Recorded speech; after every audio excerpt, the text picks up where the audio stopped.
Yo, what up, y'all? It's your boy Private Keith. I have a very special opportunity to chop it up with my brother, someone who I really respect in the business, man. I'm excited. I'm here. You know, he's extended his home for this opportunity for us to, to vibe out and talk, man. And I just want to say thank you. Oh, Tory, I appreciate you the family, opportunity, brother. man. You can always be here.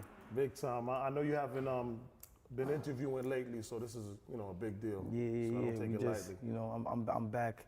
I'm back in the cycle now. I decided that, you know what, I'll go outside now. Well, I appreciate it, man. I appreciate it. I want to go right into the big song you have out right now. We're gonna cover a few things, but so you have a song with Chris Brown out right now. That's the single. So you back out for good reason. I've always when we first started playing the song, DJ Bulletproof dropped it. I hailed it as like pretty much the two kings of radio coming together, and making this track. Can you explain the process and how this happened and why you decided to do this? Nah, actually, it was crazy. I had went to Mexico on a vacation, just trying to relax, get away from everything that was going on at the time. And he ended up being out there, staying 40 minutes away. And we ended up just linking up, catching a vibe, doing the record. We were supposed to shoot it out there too, but the vibe was just so good. We just ended up relaxing. We was happy that we had the record. It was like, when we go back home, we'll do it right, do a proper video, instead of just rushing something because we out in Mexico and it just feels like, it sounds like a vibe. So, the record honestly is my favorite R&B record right now. I think it's the same traditional standard as the old classic R&B records. The hook plays mad times. Yeah. You know what I'm saying? Everything about it, the feeling of it is very grown and sexy. And so I just felt like for right now, it's the time for it. We going into summer. It's a good summer record. It's Big facts. If you were looking for grown and sexy, you captured that with that song. Thank you so much. Big time. What was the relationship like with you and Chris before you did the song? Before we did Feels, that's always been my brother. So like going to him and being like, yo, I'm hearing a vibe, or this is what we should do, it's never ever been like a hard task or something that makes me feel uneasy. That's really my brother, like, you know what I'm saying? And through everything, he's always been such a supportive dude. So, it's always been good, Do you think there's a lot of like correlation between you and Chris in the sense of like you guys are being super talented and then kind of like the envy of the industry, so to speak, like, a target in the industry? With a certain amount of talent, you always got to understand that you're going to be under a certain scope. And so I play better under pressure, you know what I'm saying? So, that doesn't bother me. And I think Chris is the same way. We both look at things like, at the end of the day, what we have is melodies and music and, things that make people love us, and character and a certain charisma to us. So we use that and we continue to prosper. And I think he shares the same mindset that I do when I say, like, we don't pay attention to the hatred or anything about the negatives. It's more so you focus on the positives and they just keep you going. Do you find that when you isolate yourself, it works out better for you, or how does that work? Oftentimes I feel like because you're so talented and you're so sought after, like if you isolate yourself, then you won't have to deal with a lot of people coming in your space and trying to attack your space and stuff like that. But then it takes away from who that big personality you have. Yeah, definitely. How do you balance that?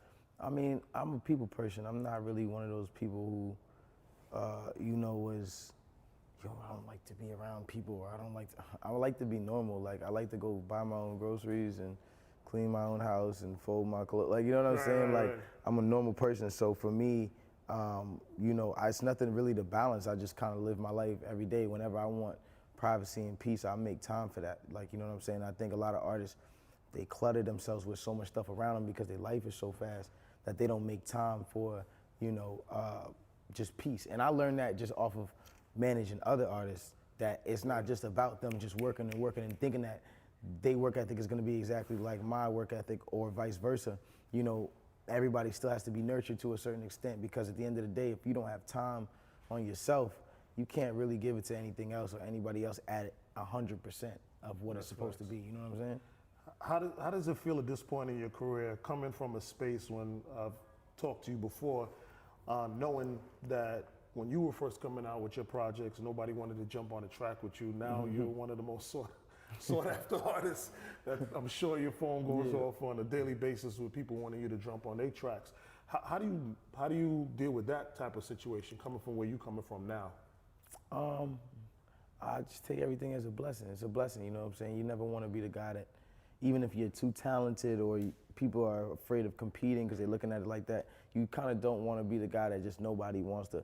You know, it's harder to break through that way, you know? And so I learned in my own right to just be happy and to come into things with a positive attitude. So when you kill it, they not like, oh, he killed me. They're more so like, that's my dog, he did well. You know what I'm saying? He blessed the song, like, you know what I'm saying? So that's just something I had to learn with growing up and maturing, like, you know? So I don't look at it no way. I just think anybody who wants to use me for records now, thank you, you know what I'm saying? Yeah. If not, it's cool. Cut the check and see what's up. It's fine. Talking about blessing, you blessed the track with Young Blue, and you know, I saw that he had responded to that, Yeah. and I was like, oh boy, here we go. and I promise you on anything, because I know, you know, a little bit about you. I'm like, oh man, this ain't gonna be good for Young Blue. And then, you know, I actually seen like, you know, you embraced it. Can you tell me how that went? And the reason I'm asking you that is because I thought it was so dope how the situation was handled. But I think it could send a bigger message to other artists out there on how to deal with situations.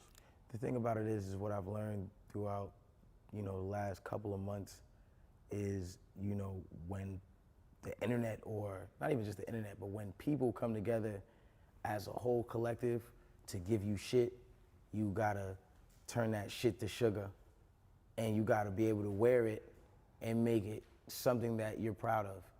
Because a lot of times, you know, people just have a misconception because how something's typed and brought together in an article, or how something's titled. You get what I'm saying? When they saw, you know, Blue, they probably didn't know that I've been listening to him. Like, you know, I've been from a while ago. Like, you know what I'm saying? My mans used to be listening to him in the crib for wild long. So people probably just thought it's just this, that, and the third. You know, in my eyes, when I jump on anybody's song, anybody's beat, that's me already paying respect, saying your record's hot. That's what everybody knows hip hop to be, at least from where we know it to be, you know. But I just felt like it was a misconception, and I just feel like it's a talented brother. You know what I'm saying? And at the end of the day, a lot of times there's a misconception with how we get on the internet and say, yo, it's all about pro-black unity. But then when these situations arrive themselves, we're acting, you know, the same way. I can't give him, with all due respect to Blue, I couldn't give him the same energy he was giving me, because I don't feel that way about you, my mans. I like your music. We should make more music. Then he came in that same night and we sat, we talked, and I explained to him, you know, my perspective, he explained to me his. And when we understood that it was just a miscommunication, we ended up making a fire record in there. So it's like, again, it's all about your outlook and turning the shit situation into a sugar situation. You know what I'm saying? And that's really been my lesson that I've been kind of going over with myself. Like, you know, they you know, they just for example, you know, they when I went to jail or whatever, they put my height, right? And so ever since then, there's been this joke like that I'm like a leprechaun. A leprechaun. You know what I'm saying? But I took that and, you know, I just made a Delta 8 cannabis strand called Black Leprechaun. You know what I'm saying? Perfect, right? And, So you're making it and to it's sugar. making money. Literally, I kid you not, I made 150 my first week of just selling flour. Not even our oils or anything else, or our gummies or anything. Like just selling flour. Like, you know what I'm saying? Legal flour. Like, you know what I'm saying? It's Delta 8. So for me, it's just like about turning it into a financial, not even just a financial, but just a success in your own way that you can wear it. You know, they laughed and thought that they were winning when they called me a leprechaun. Now I'm winning as I sell this product every day. Yes. You know what I'm saying? I love that for you, because I ain't gonna lie, as a fan of yours and a person just in love with your growth and career, you know, I was getting concerned because I felt like, you know, people were just trying to challenge you to get, you know, a rage out of you so you can react to it. You know what I'm saying? So I love this space you're in now, where, you know, lemons are, you know, lemonade and, you know, shit to sugar and you know, all the different ways you could put it. I think that's an amazing space, and it's just gonna allow you to continue to grow. Yeah, you know what I'm saying? definitely. And you know, all I want to do is grow. You know what I'm saying? Like before anything that was controversial came about in the media, I always was at a place where it was trying to be and better myself. You know what I'm saying? Trying to be better and to just better myself in everything that I was doing. So that doesn't change. You know. Do you think fatherhood played any role in your maturity in this change as well? Definitely. I mean, I feel like I was able to really spend a lot more time with my son, just even in the times of just COVID. You know, was really able to realize his mannerisms and how he looks at me and how he does what I do and how he looks at himself in the mirror when he's getting dressed. And just, you know, and my son is 3, but he's 3 going on 30, I swear. But, you know, just nurturing him and being around him really kind of had made me go, okay, you know, I gotta man it up, you know what I'm saying? Because regardless of whatever I'm going through, I gotta be strong for Lil, man. Like, and no matter what, he's gotta see a smile on my face, and he know the difference between my smile being fake and real. You know what I'm saying? He know it in my attitude and my way I expose myself, so I gotta find my ways to make sure that no matter what somebody tells me or someone says about me on the internet, my face, my energy is always happy, and he keeps me that way. He keeps me understanding, yo, balance. Yeah. You gotta stay balanced for Lil, man. Like, that's dope, you man. know?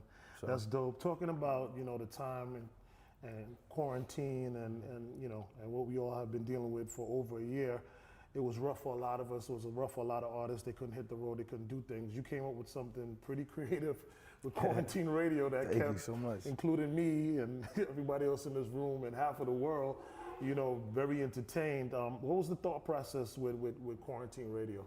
Honestly, it was really just an organic thing we just did. You know, it started off with just me. It was kind of like Versus how we started it off. Yeah.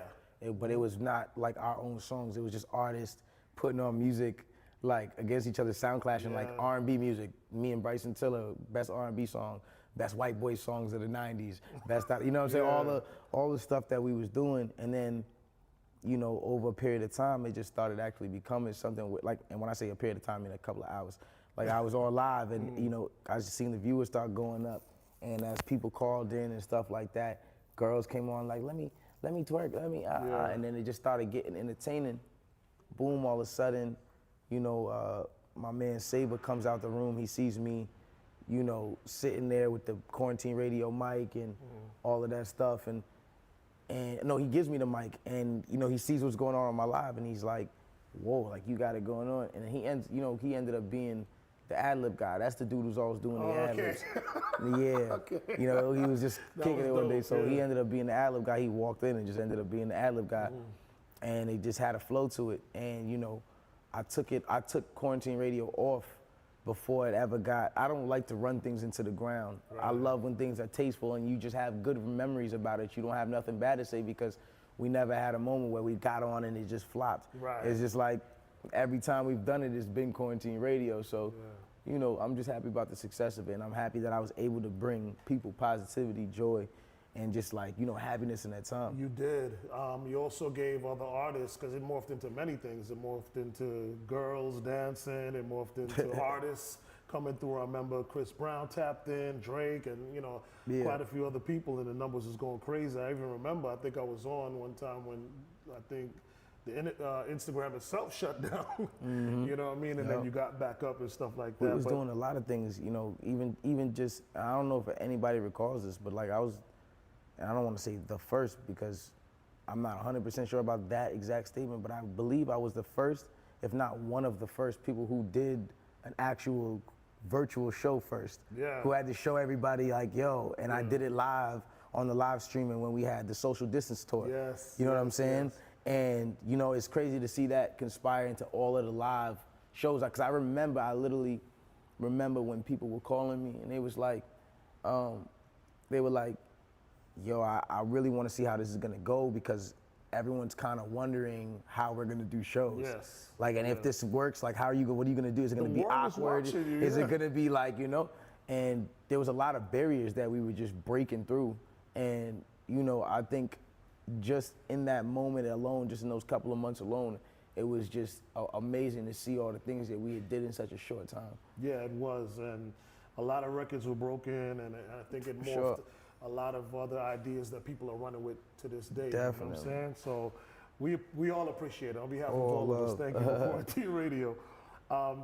Before the quarantine and everything happening, were there things that you had planned that kind of like, man, you had to like throw it off? Not that much. I just really was gonna drop music, a lot of music that year. That was the year I was getting out of my deal with Interscope, and I was going fully independent. And so like for me, I was just focused on, you know, making sure that no matter what I was doing, it was gonna be quality music and that people were gonna hear a different side of Tory, like different videos, different, you know, and so none of that really changed. You know, I still came out with incredible music. I've stayed consistent, at least in my eyes, I like to think. Gotcha. You know, but yeah. What are some of your favorite places to visit? I want to start, you know, with here. I happen to be in Atlanta for All-Star. And we were in the same party together. I didn't get to holler at you, but I've seen you in several different, you know, cities, and I know, you know, you make here a home. You have home in TO, but like, what's your favorite place to be? I love Miami. I love Toronto as well. You know, and that's why that's the two places that I live. But Right. you know, I love to go to different places. I've been actually traveling now. Like I want to start doing things like going to Utah and like Wyoming and the places that like they don't tell you, yo, this is here and da da da da. I want to go to those places now and It's start so recording. funny. I was actually talking to somebody about that the other day, about a lot of artists that are starting to discover peace in those areas. You know, It's like true. Kanye, and like everybody's kind of tired of LA, New York. Things are just quiet. It's like Yeah. sometimes you just need quiet to think, to get the clutter out of your brain and record and be creative, you know. Everyone who's watching this, you know, especially after you haven't done any interviews, is obviously going to expect me to want to talk about the case, and I'm just going to be clear that I have no intentions in doing it. I'm not going to. I respect this, you know, the scenario that's going on and your privacy within that. For sure. But what I would like to ask, not directly related to the case, but has artists treated you differently since that, you know, scenario took place? Really, it's been a lot of like, and I'm never gonna pop nobody's top, but I think, you know, really for me, artists have actually treated me with a lot more love, but it's been like a behind doors, and then like on the outside, it'll be this weird like, I gotta act like this. Yeah. But on the inside, it's like, yo, I really want to be like this, and I want you to know that I'm like this, Yeah. dog. But you know, I take that in stride. You know what I'm saying? At the end of the day, I don't ever look at anybody's situation. You know, I treat people how I treat people, regardless of whenever I met you. That's just how I treat you. You know what I'm saying? And at the end of the day, I don't blame anybody for moving how they move. That's just your character and how you go about things, you know? I go about things a little differently, but. I find it, you know, ironic in the same space that it seems like everybody has their issues. As we can see, you know, almost on a weekly basis, there's something that, you know, we can see about an artist that did or said, or something's happening, you know what I'm saying? Without me having to mention any names, it's the obvious. So, you know, it always kind of makes me think like, you know, people shouldn't be so quick to judge. Definitely. I think, you know, we've just been in quarantine for a long time, just the regulations of things that have been going on in the last couple months, the amount of struggles and people losing jobs. It's just a lot of frustration built up, and I feel like we're just all at home on computers just getting our thoughts out, and it's like, I really just feel like it's the time that's like, you know, it's kind of making us a little bit more crazy and a little bit more anal to things that we're not. And it's just like, you know, at the end of the day, the world will get over that when they do get over that, when people are allowed to be a little bit more free. Yeah. I personally feel so. But, you know, at the end of the day, people have an expression. You know, this is what this country was built off of, is like freedom of speech, and you're allowed to say whatever you want to say. I record and smoke weed all day. I don't care. I don't care. You know, one thing too, and I want to say to other artists too, like this is like a trick that at least I understand, which really helps me with like when I have a bunch of people hating, right? You post a picture. Let's just say this is for all artists, like this will help you if you have mass amounts of people that are just hating on you or whatever. Always look at it like this. You post a picture, right? This picture, let's say some people don't like this picture, right? But the picture always has like 150,000 likes, whatever it is, whatever your quota is, right? Let's say it has 20,000 likes, right? And you see a beret of 500 people in a comment list that are like, this fucking sucks, this, that, and you immediately are like, yo, whatever I'm doing, I should either stop or I should, and then you don't look at the actual numbers of this. Right. 20,000 people like this, 500 niggas is hating. Why do you give a fuck? Right. The comments of people hating are never oversee the likes. Yeah.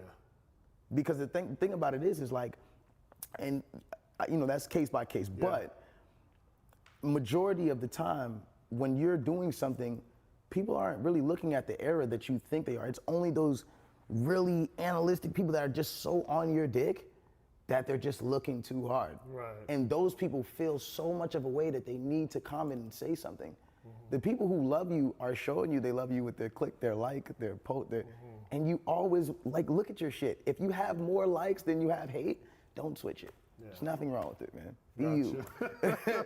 Be you. You know what I'm saying? But that should always help you because I watch, people with, high profiles and, just high profile artists, just people that just have a lot of comments and a lot of likes. I see people with 500,000 likes and be mad at 1,000 comments. Yeah. You know what I'm saying? And it's like, at the end of the day, who cares if 500,000 people love that. Yeah. You know what I'm saying? It's true, because if you look at look at all of it. Don't just look at one part of it. Look at all of it. It's like companies, like major corporations, they account for losses. Mm-hmm. So when they open up, they're like, all right, we already know that 10%, we're gonna lose money on 10% of that. Facts. So don't even worry about that. So it's kind of like That's a fact. the same thing what you're saying. How do you, with that being said too, how do you feel about this, notion of cancel culture? You know what I'm saying? Where people are canceling them, where, I get a little frustrated. I'm gonna just get my piece on it real quick and let you breathe on it. But my thing is that, listen, we all human beings. You know what I'm saying? We're not computers. We're human beings. We are going to make mistakes. We're gonna fuck up. We're gonna say and do shit wrong. You understand? So this idea of like, oh, you said something I didn't like, so you're canceled. I've been bunning a fire in that as much as I can on the radio. Like, what the fuck is wrong with y'all right now? I will never cancel no black person. You know what I'm saying? Unless you fuck with a little kid or something, then maybe. But we have too much up against us to be canceling each other. Yeah. You understand, kind of a deal. And then, at the end of the day, people are gonna make mistakes. I'm not gonna, I make mistakes, my son makes mistakes, cancel. So what's your take on this cancel culture going on? I don't wanna go too far in this because I'm gonna be all over the media, but what is a cancel? What is canceled?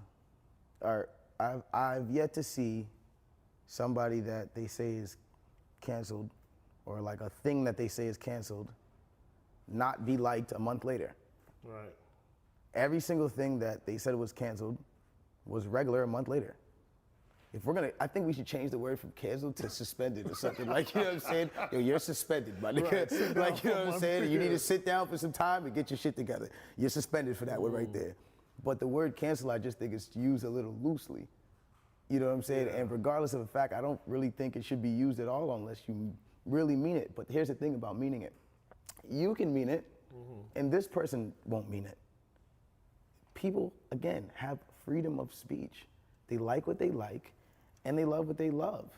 You know what I'm saying? At the end of the day, you can't stop somebody from liking what they like and loving what they love. The thing about cancel culture is all it means is there's a bunch of people that are gonna type he's canceled, she's canceled, this person, da da da da. At the end of the day, I believe in love and positivity. I don't believe in casting hatred on anybody. I believe in helping people out of their mistakes. I believe that if someone did something or someone, made it wrong, why can't we figure out how we can help them be better opposed to saying, fuck you? Because then it kind of contradicts the people who are saying like, yo, you're canceled, they stand for everything to be right, right? Yeah. Well, being right means that you do the right thing. The right thing is to help somebody, pick them up, uplift them, not tear them down. Yeah. So you're contradicting yourself in these statements anyway.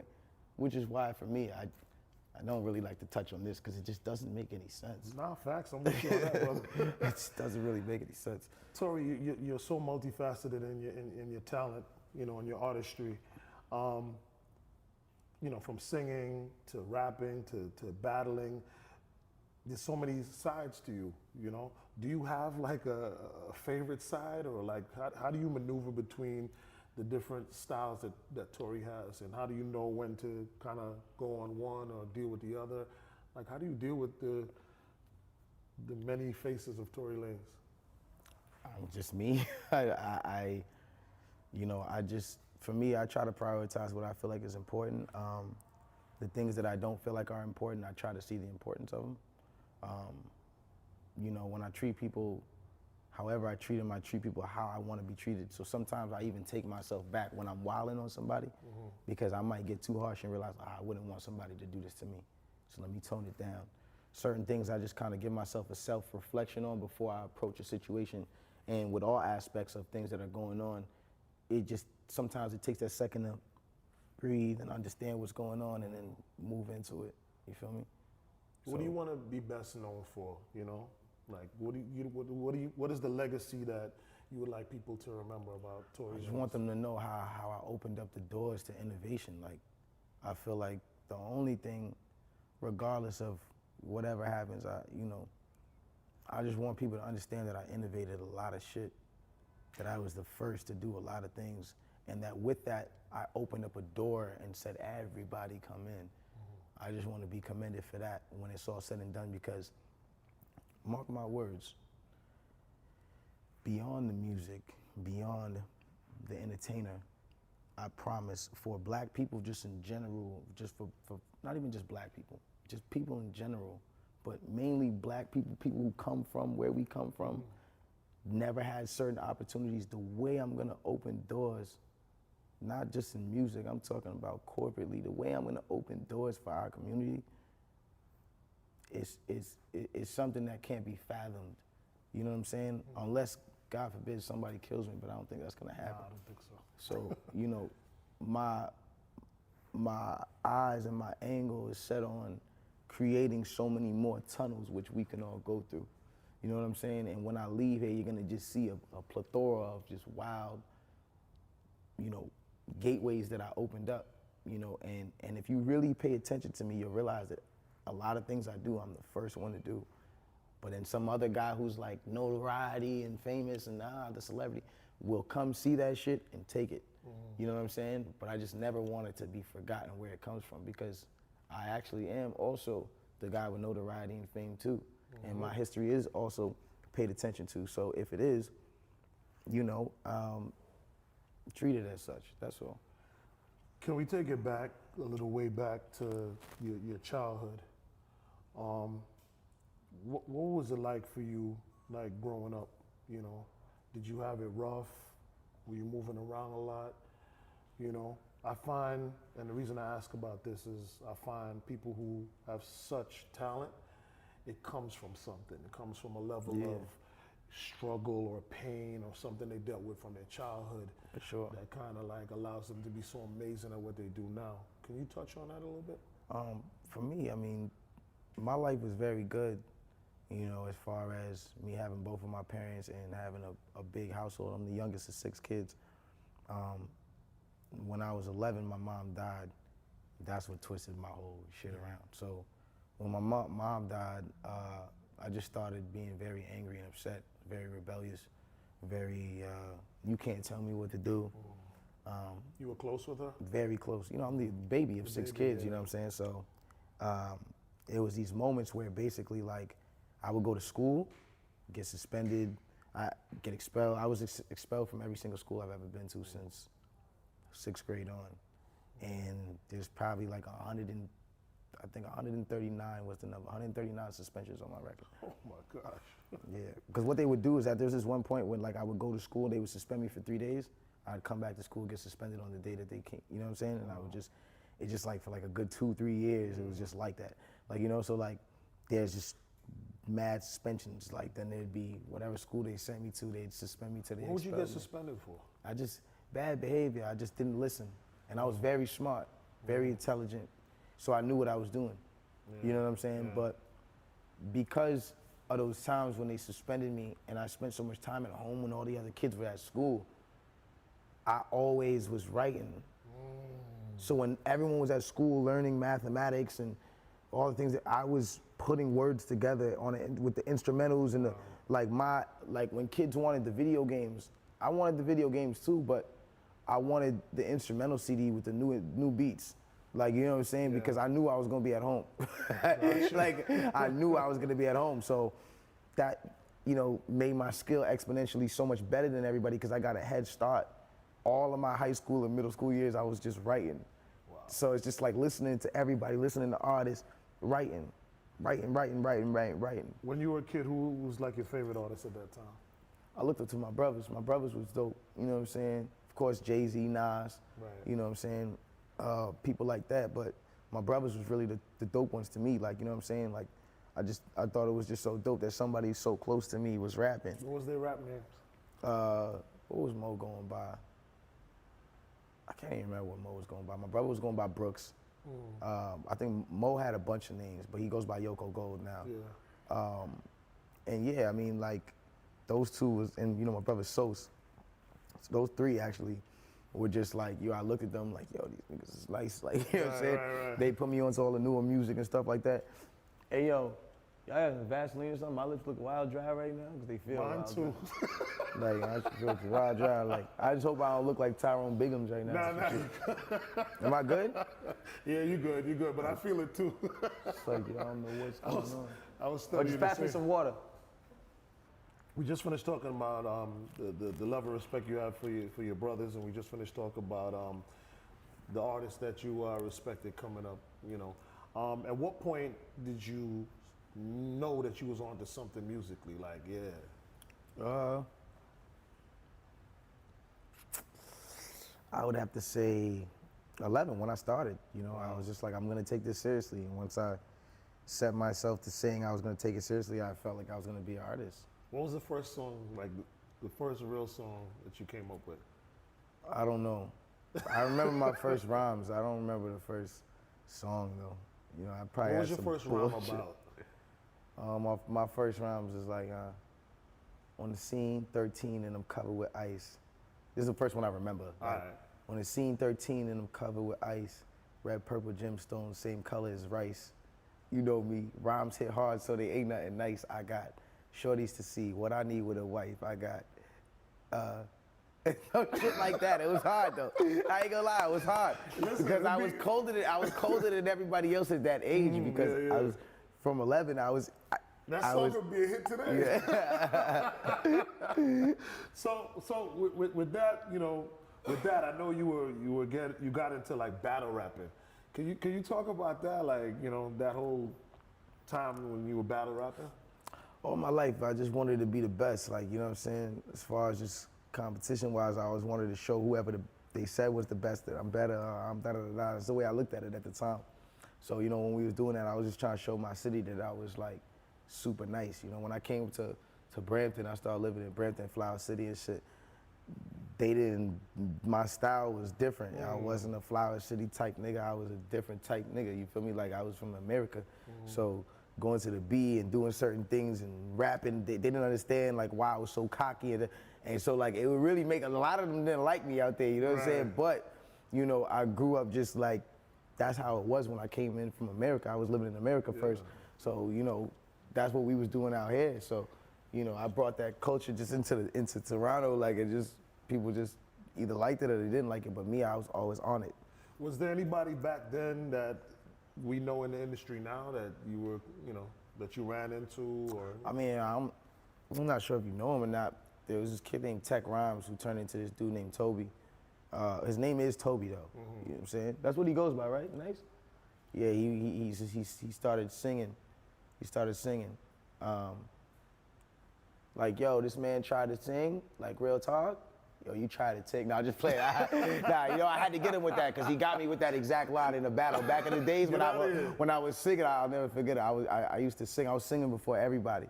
So this is like before Drake and shit. Like, I was singing, like, you know what I'm saying? But I was in high school, like early, like, so niggas was like, this nigga sings and raps? Like, what do you mean you sing? that? Like, what do you mean you sing, bro? Like, you know? Yeah. So I remember that was one of the lines but he was nice. As a battle rapper, he was nice. He was like, yo, look at this man. He tried to sing. Like, real talk, you tried to sing. You know what I'm saying? And I went, oh. I had to get you back though. Nah, but you know. He got you back. But now that singing has turned into be something amazing because, I mean, you have Caribbean heritage, you know, so from the Caribbean, that was always a part of like the Caribbean culture. You know, we used to call it sing J, you know, like the rapping would be DJing and then you'd have the singing and they would mix the both styles. Did a lot of your love for the Caribbean vibe kind of come into your music as well? Yeah, of course. I mean, I was raised in Barbados, also in like different places. Like I'm Bayesian, you know what I'm saying? You hear that bulletproof? Where's bulletproof? Yeah, I'm Bayesian, you know what I'm saying? That's what's up. A lot of people think that I'm Jamaican. I'm not Jamaican. Right. I'm Bayesian. I'm from the West Indies, but I'm Bayesian. Like I'm from where Rihanna is from, Barbados. So what people don't understand is like I was raised by Jamaicans. Like when my man's who's like my closest dogs, Jay, his mom is who took me in. Claudia is like who took me in, like you feel me? So with her, she was like somebody who's super Jamaican. He's super Jamaican. You know, my cousins around them everyone's just was Jamaican except me. You know what I'm saying? Like, and so like that's where I was raised. So whenever I get on songs and I start talking patois and stuff like that, it's because really it was just around me. Like that was the influence that I got growing up. You know? Yeah. I know that too because I went through the same thing because there were more Jamaicans here in America. So since there weren't a lot of Trinis or like Bajans, you kind of like used to flex with the Jamaicans and stuff like that. That's a fact. So a lot of Jamaican influence runs through all of us from all the different islands anyway because their music was more prevalent. Of course. Do you think that, you know, it's kind of difficult for you because I know you have a team now and you have other artists under your umbrella. Do you find that difficult, you know, to be an artist and still have artists under your umbrella and to kind of manage that? Nah. Every artist that's under me, and I wouldn't even say under me, even though I sign them, I don't look at artists like they're under me. That's the first thing in understanding exactly like being an artist that signs other artists. This is not about you looking cool. Right. That's the one thing. People think I'm a boss, I signed an artist. No, you put somebody's life in your hands. You just put somebody's responsibilities for their career in your hands. You know what I'm saying? And at the end of the day, if their shit doesn't go, it's probably because you didn't give it whatever. Or it could be that person too. But you are taking up like at least 50% of responsibility of like, 50% of this is on me too to get you to certain places. You know what I'm saying? You know, the one thing about me is like, I manage myself. I've been managing myself. But people don't understand, I have no manager. You know, my manager turned into my business partner. We do other business elsewhere than music. We get other money in so many other places. So it's not one of those situations where once I stopped needing a manager, I started learning that other artists really don't need people that, you know, are just there to just call themselves a manager. You just need somebody who really understands how to make sure that the things for you are going right and that you as an artist are getting things you don't deserve. You know what I'm saying? That's what a great manager does for you. He gets you things you don't deserve. A good manager gets you, you know, the things that you should be at, the things you should have, you're at the events you should be at. Right.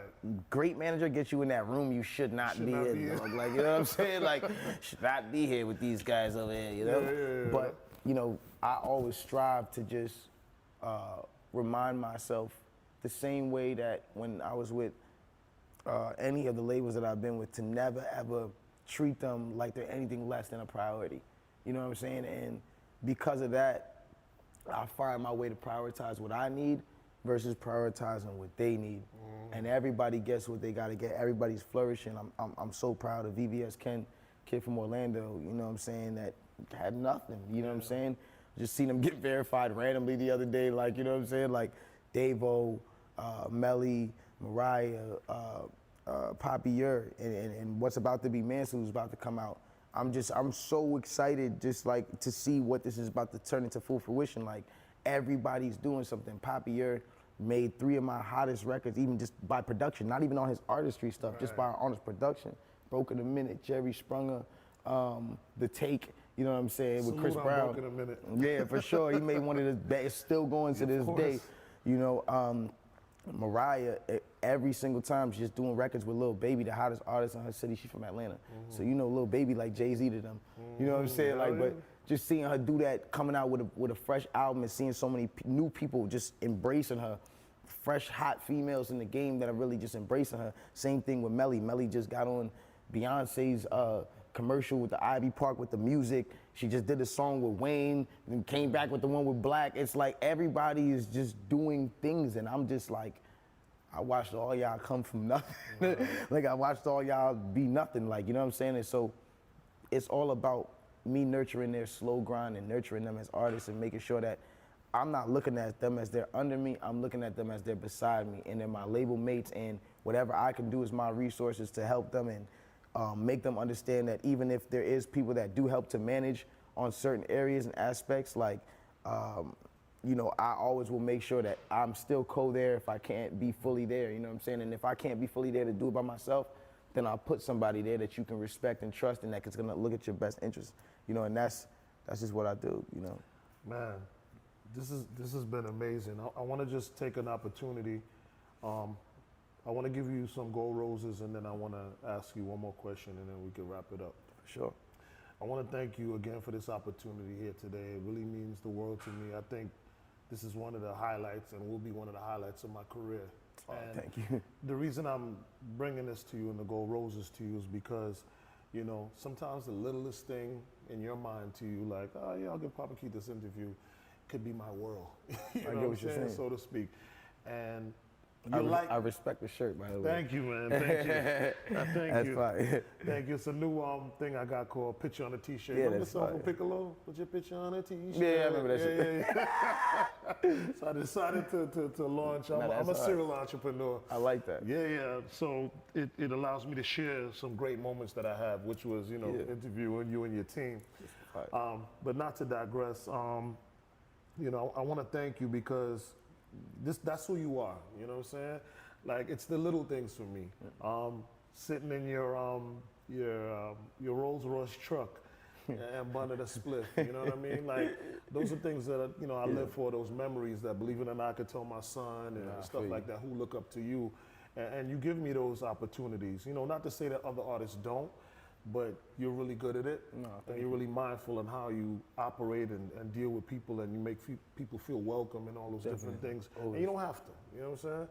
You don't have to. You got a lot of people that, you know, look up to you. So I just want to give you your gold roses and thank you I for appreciate that. You know? Nah, thank you. Yes, for sure. Thank you, dog. The other thing I want to just give an opportunity for you to speak on is, what is you would say is one of the biggest misconceptions that people have about Tory Lanez?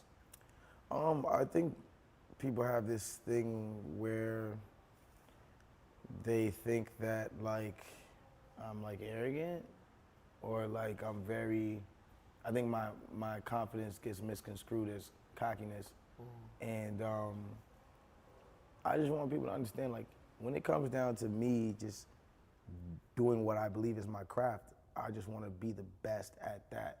When it comes down to me as a person, as Daystar Peterson, I'm one of the most kindest, you know, caring people, unless you piss me off and it's fuck you. And I'm not gonna sit here and sugarcoat that. Like, if you piss me off and you disrespect me, it's fuck you. But if you're a regular person, I treat you how I want to be treated. If you're somebody who treats me well, I don't care if you're the doorman or if you're the boss. I treat the boss like the doorman. And vice versa. Like, that's just what it is, because at the end of the day, everybody deserves to be uplifted. Everybody deserves to be happy. Everybody doesn't, just because you worked a little bit extra harder or your job entails you to be this guy and you're the owner of XYZ doesn't mean that the doorman arm ain't hurting every time he has to open a door for somebody. You know what I'm saying? So I try to just treat everybody equally, and I never want people to get misconcepted that I'm some arrogant guy who's like piss posh. Nah, I'm not like that. Right. You know, so. Well, I appreciate it, man. Thank you again for this interview. On my closing, I know you have your strain or whatever, but I'll be remiss not to, you know, in the same fashion. I see. In the same fashion of how you bring your team with you. You know, I roll with my Timeless boys, and they have a very high-end cannabis line called Timeless Cannabis. So I brought, you know, some for you to sample, and and that's how it looks right there. Y'all gonna come collaborate with the Black Leprechaun one of these days. I would love that. Let's get it done. You know what I'm saying? Let's get it done. I would love that, man. Tory, thank you so much, man. I Sure. appreciate this opportunity, you too, brother. Love. It's love. All love.